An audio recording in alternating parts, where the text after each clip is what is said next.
আজকে আমরা এই ভিডিওর মাধ্যমে আলোচনা করব যিনারা এখনো অন্নপূর্ণা যোজনার টাকা পাননি, তাদের হয়তো কোনো কারণবশত টাকা ঢোকেনি বা সেই কারণগুলি আজকে আমরা আলোচনা করব। প্রথমত, 1 নম্বর কারণ হতে পারে আপনি যে অন্নপূর্ণা যোজনার যে ফর্মটি অনলাইনে ফিল আপ করেছিলেন সেটি হয়তো এখনো ভেরিফিকেশন হয়নি, এটা 1 নম্বর কারণ হতে পারে। 2 নম্বর কারণ হতে পারে আপনি যে ব্যাংকের বইয়ের সাথে যে আধার কার্ডের ডিবিটি লিঙ্ক করিয়েছিলেন, ডিবিটি লিঙ্ক, সেই ডিবিটি লিঙ্কটা হয়তো কোনো কারণবশত অ্যাক্টিভ নেই, ইনঅ্যাক্টিভ আছে, সেটাও হতে পারে।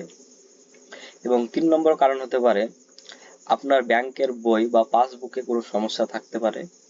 4 নম্বর কারণ হতে পারে আপনি যে ফর্মটি ফিল আপ করেছিলেন সেই ফর্মটিতে হয়তো আপনি আপনার সম্পূর্ণ তথ্য দেননি বা সঠিক তথ্য দেননি, এটাও হতে পারে। এবং 4 নম্বর কারণ হতে পারে আপনি যে জিএসটি বা 4 হুইলার গাড়ি এরকম ইয়েস নো অনেক অপশন ছিল, সেগুলি আপনি হয়তো ইয়েস করেছেন, সেই কারণেও হতে পারে। এইসব কারণবশত আপনার টাকা নাও ঢুকতে পারে। তাই এখন আপনার করণীয় কি? আপনার করণীয় হচ্ছে আপনি আর কিছুদিন বা 8 তারিখ পর্যন্ত আপনি অপেক্ষা করতে পারেন।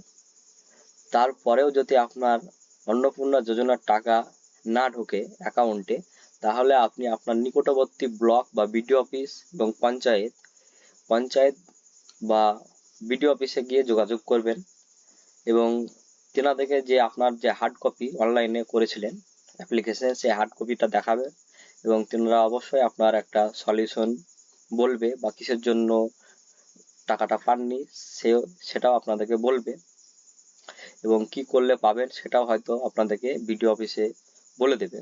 তাই আপনারা সরাসরি বিডিও অফিসে যোগাযোগ করবেন। আর অনলাইনে এখনো স্ট্যাটাস শো হচ্ছে না বা দেখাচ্ছে না, তাই আপনারা বিডিও অফিসে গিয়েই এটাকে যোগাযোগ করবেন।